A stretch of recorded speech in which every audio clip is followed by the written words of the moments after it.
Hi everyone, this is Dr. Chhoda and welcome to this important episode of Ignition Time. I'm going to summarize all the stuff that's taken place today and give you a clear idea of where we stand right now in terms of further economic aid, in terms of further stimulus. Let's be clear, we had comments today from the US Treasury Secretary Stephen Mnuchin as well as from House Speaker Pelosi, who did conduct a press conference, and both sides are still going at each other, but it seems like we're starting to get towards some sort of a stimulus discussion, if you will. We're nowhere close to a resolution right now because where we were at before the election is completely different relative to where we are after the election. On your screen, you'll see this new article that was published by the Wall Street Journal that reads, Mnuchin and McConnell discuss targeted aid bill. So there we have US Secretary Stephen Mnuchin. Hello, Mr. Mnuchin. And there we have the Senate Majority Leader Mitch McConnell. They spoke about trying to put together a targeted aid bill, a targeted stimulus. No chance we're going to get a $1.9 trillion stimulus. I just want our viewers and subscribers to understand that.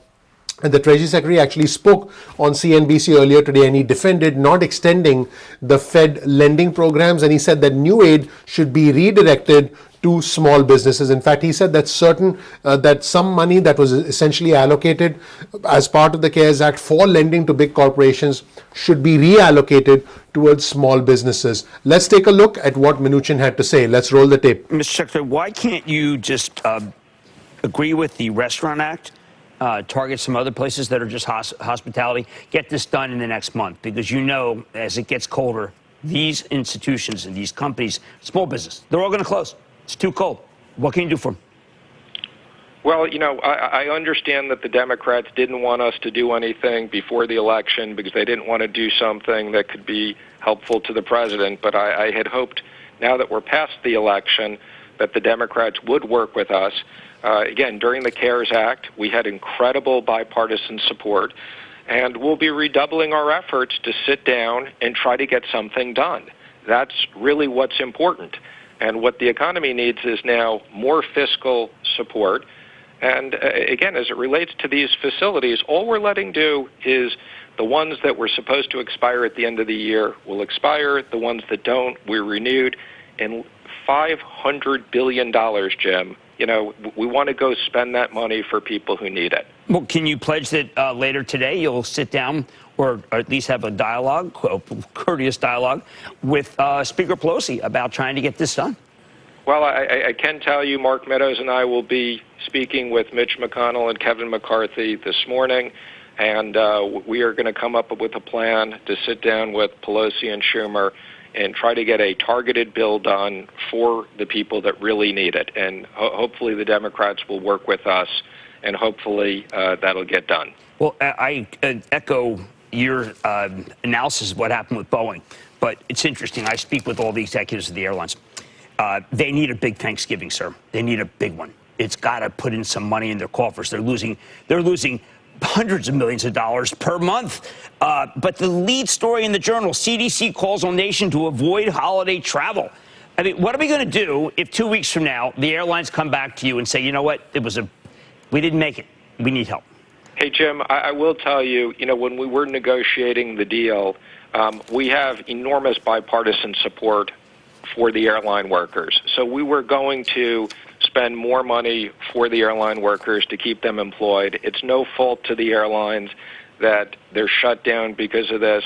And the Democrats refused to bring that to the floor on a standalone basis. We could have saved tens of thousands of jobs, and we could put those people back to work in using part of this $500 billion. Again, lots of airline workers lost jobs, no fault of their own.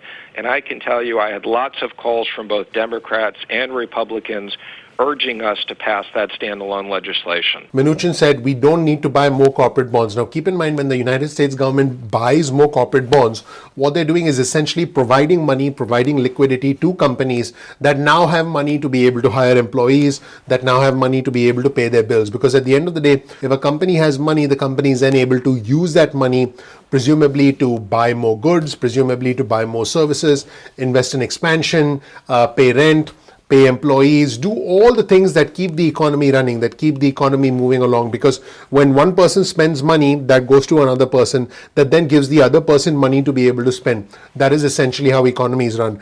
Generally, an economy is essentially the product of the number of transactions, in other words, number of people buying food, going to restaurants, going to movie theaters, traveling, and the amount of those transactions. In other words, if you spend more, that's how the economy grows. You buy an expensive car, that contributes to the economy, because now that expensive car that you bought, the money that you paid for that expensive car, whether you paid for it by cash or whether you paid for it by borrowing, which, by the way, is why the ability to borrow is so important for companies and for businesses.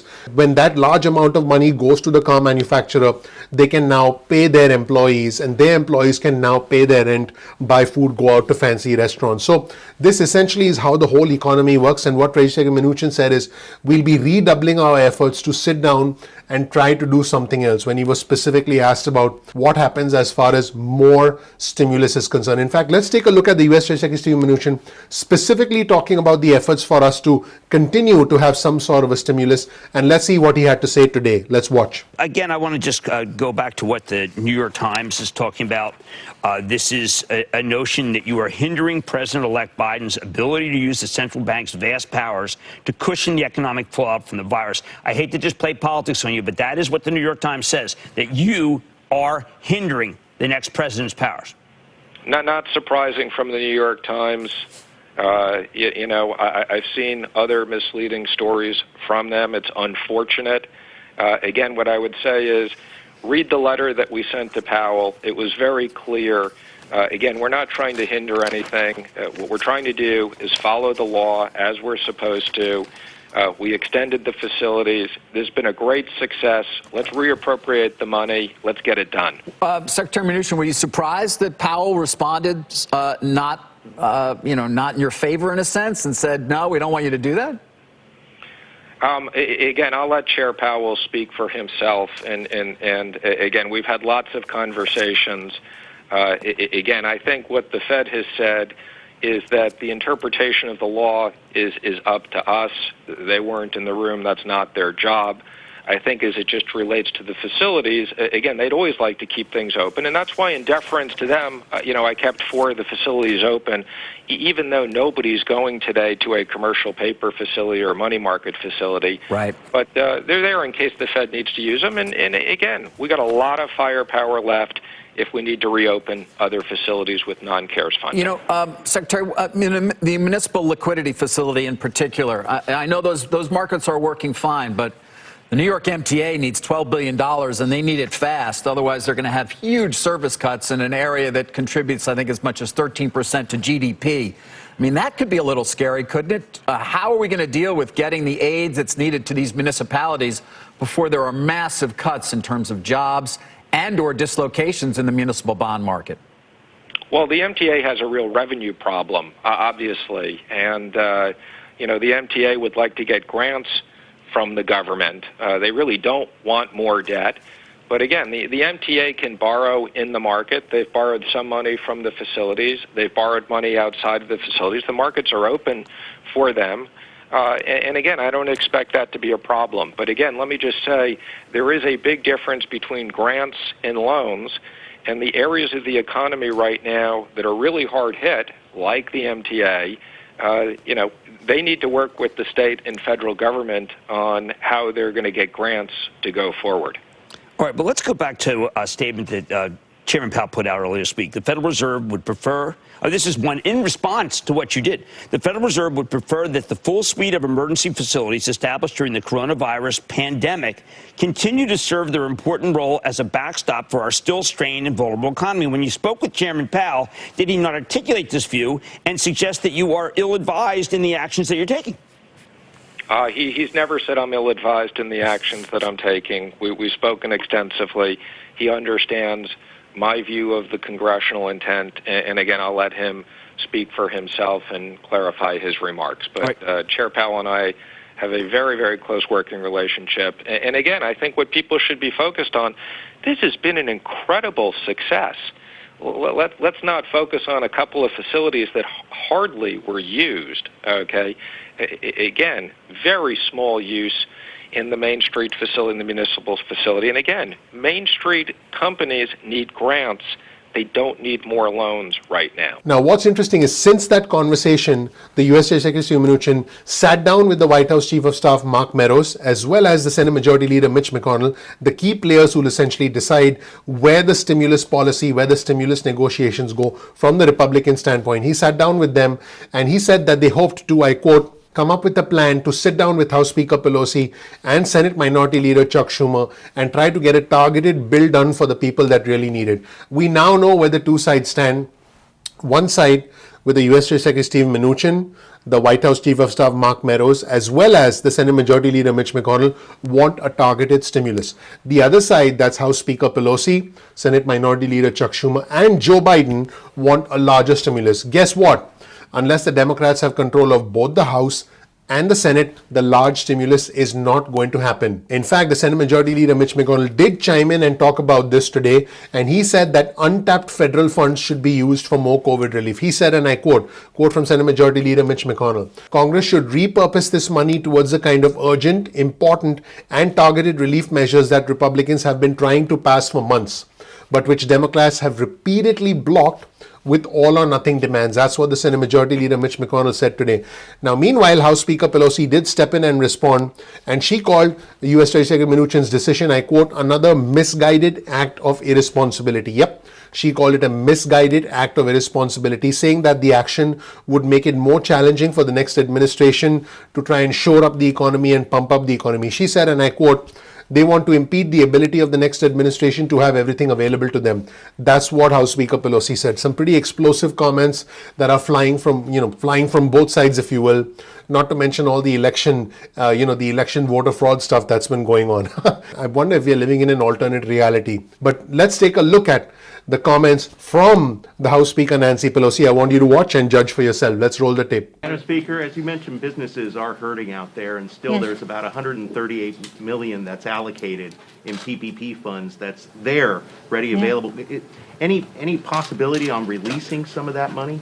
Well, that's up to the administration, and that's why we're saying, what is this? And plus all the other money that Mr. Mnuchin has discretion over.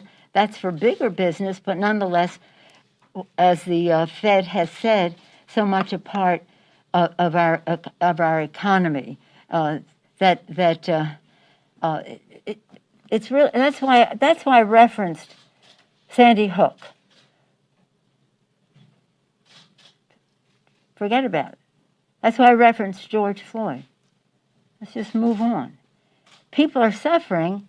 And if you don't believe in governance, then it's hard. It's easy for you to say we don't really have to do all of these things, and that's what the problem is. But I'm optimistic that we will have bipartisanship to put something together to go forward, because I do believe that many of our colleagues understand what's happening in their districts and to want to make a difference. There's just one big obstacle in the way. In the Senate, it's Mitch McConnell, but the other obstacle, because he does what President Trump says, and that's President Trump. Yes, sir. Yes, sir. As far as those negotiations go right now, Yes. who are these active negotiations going on with? Is it House Democrats and Leader McConnell? Is the White House involved? When's the last time you spoke with that's not Secretary happening. Mnuchin? Yesterday, there was a meeting of the staff of the four corners. That'd be the House and Senate, Democrat and Republican leaders. The anticipation was that it was really about the omnibus. You have to remember, we have to have an omnibus bill. We must keep government open. That's a very important responsibility during the lame duck. We don't want another continuing resolution. I don't think they do either. So we have an expression. Yesterday was for the staffs to deal with what we call the ash and trash. Just some of the things that are not up here but need to be resolved so that we can move forward. And that hopefully we would have been able to begin a path to the COVID. That didn't happen, but hopefully it will. So who do you need to engage with? Then? Excuse me? The White House? Is it Leader McConnell? No, these were the four leaders. Four leaders, yes, ma'am. Secretary Mnuchin said this morning that he is meeting with Leader McCarthy and Leader McConnell later today to talk about a stimulus deal for COVID relief. Do you have any plans to talk to him upcoming? Well, he said in his comments that they would be reaching out, but we're asking him to come back to this. We've been sitting at the table for 6 months plus a week, waiting for them to come back. The obstacles have been they do not want to honor our heroes, our state and local workers, our healthcare workers, our teachers, our first responders, our police and fire, our transportation, sanitation, food workers who make our existence possible. They're saying they don't want to do that, and in fact, many of those workers are laid off. They have risked their lives to save lives, and now they must lose their jobs. Many, over 1 million of them have. The other part of that is that the fiscal soundness of our state and local governments is important to the fiscal soundness of our country. So it doesn't make any sense in terms of meeting the needs of people, honoring the work of our heroes, and again, the soundness of our economy. So we have to get something done. And again, they have been resistant on many of the things that we consider priorities. But everybody knows people are hungry. People are fearing eviction. People need the CARES Act provisions to be extended that address unemployment insurance and the rest. I won't go into how they comment on all of that. But the main thing that they have, the two main things, honor our heroes so that the states and local governments can meet the needs that we talked about, hospitalizations and all the rest. It's coronavirus-centric as well as revenue loss because of shutdowns. But this is the most mystifying to me and the most unscientific. They will not decide to crush the virus. My hope is the vaccine will say, okay, there's a path, so let's stop the spread of it while we manufacture more and distribute more of it. Now, I want our viewers and subscribers to understand that Senate Majority Leader Mitch McConnell has taken the lead on behalf of the Republicans, and he has suggested that right around $650 billion is the appropriate fiscal response to the economy. It's what the economy needs right now. Now, speaking of what the economy needs right now, the latest effort to be able to try and get a stimulus bill is most likely going to get wrapped in with an omnibus bill, with the bill that's intended to continue the funding of the government past the December 11th deadline, because after the 11th of December the government has no funding unless there is more legislation. So where things stand right now is that lawmakers and aides are trying to attach a stimulus relief bill to the December 11th funding deadline, and that seems to be the most likely avenue for us to be able to get more stimulus this year. We may see some more stimulus next year, we don't know right now, but at this moment in time it looks like that $1.9 trillion bill isn't going to happen. It's going to be a limited bill because that's the only thing that the Republicans are willing to do. And I want to be clear that in the past 24 hours, the staff for Senate Majority Leader Mitch McConnell, House Speaker Pelosi, the staff for Chuck Schumer, and House Minority Leader Kevin McCarthy did meet in the past 24 hours, and they did meet to discuss an agreement on spending, in other words, on continuing the funding for the government. As part of that agreement, they also talked about possible stimulus, according to Democratic aides. We don't exactly know what's going on right now, but here's something we do know, that in addition to the meeting today between U.S. Secretary Stephen Mnuchin, the Senate Majority Leader Mitch McConnell, and the White House Chief of Staff Mark Meadows, guess what the Democrats did? House Speaker Nancy Pelosi and the Senate Minority Leader Chuck Schumer met with Joe Biden, who, by the way, wants a large stimulus. That's where things stand right now, everybody. As soon as I get more information, I'll be sure to bring it to you. You can depend on our channel for actual news, for the truth. I want our viewers and subscribers to know that I have a lot of respect for you, which is why I give you the truth. It's not about false hype, or this isn't about, trying to just, lead you on. My goal is to give you the accurate news, and I hope you learned something new from this video. Please consider clicking the like button. Please subscribe. Please enable notifications. That will be your vote of confidence in us, and that does indeed help out the YouTube algorithm, because it tells YouTube that you found this content helpful. That's it, everybody. Thank you so much much for watching. My name is Dr. Nitin Chhoda with Ignition Time. I really, really appreciate you watching. If you don't know anything about me, please check out my video. You'll learn more about who I am, what my journey has been like, and why you should listen to me. We release videos at 2 p.m. East Coast time most days a week. That's 2 p.m. Also, get your cell phone out, send a text message with the word ignition or with the word time to 70,000. That's 70000, and you'll get added to SMS alerts list moving forward. You can also, if you want, get on our email list. Simply go to ignitiontime.com/alerts. That's ignitiontime.com/alerts, and you'll get added to our email list going forward. I hope you learned something new from this video. You can also follow us on Instagram. Simply go to ignition_time on Instagram. That's our Instagram handle, and you can get exclusive news and content from us on Instagram. You can also get breaking news alerts from us on Twitter. So make sure you follow us on Twitter. Our Twitter handle is also ignition_time. That's ignition_time. Now keep in mind, sometimes YouTube does not always send out notifications on time. That happens with technology. So all you have to do is simply bookmark youtube.com/ignition time. That's youtube.com/ignition time. And then you can visit the homepage of our channel and watch our videos at any point in time that you want. As always, you'll find the links to all our resources in the description section below. That's a best practice that we always follow. Please comment below and engage with our community, because we have a vibrant, we have a respectful, a bipartisan, and intelligent, a growing community. So definitely become a part of our community. If you learned something new from this video, please consider sharing this video with friends and family. That really helps out the YouTube algorithm. And please gently click the like button, because that tells YouTube that you found this video helpful. All you have to do is gently tap that button, and that is a vote of confidence in us, and that's your vote of support for all the efforts we put in. Also, please subscribe if you want breaking news and important information like this, and please enable notifications so you get alerts from our channel moving forward. Thank you so much. I'm looking forward to seeing you in the next episode of Ignition Time. Thank you. Bye.